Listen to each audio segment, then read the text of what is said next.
Today we'll be learning about how to enable chat heads on Facebook Messenger application. So chat heads on Messenger are a feature that displays a small circular icon on your screen when you receive a message on the application. You can simply tap on the chat head to quickly view and respond to the message without having to open the Messenger app fully. So in order to enable the chat heads, you can simply head into the Messenger application on your device.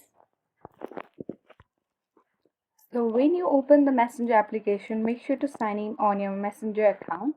Then tap on three-line icon at the upper left corner of the screen.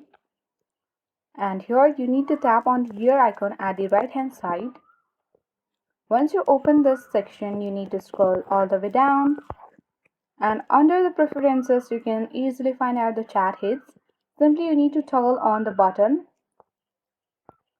So when you toggle on the button, your chat heads on Messenger will be automatically enabled, and whenever you received any message, the chat head will be seen on the screen.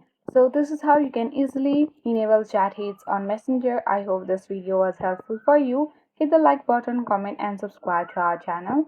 Thanks for watching and see you in the next video.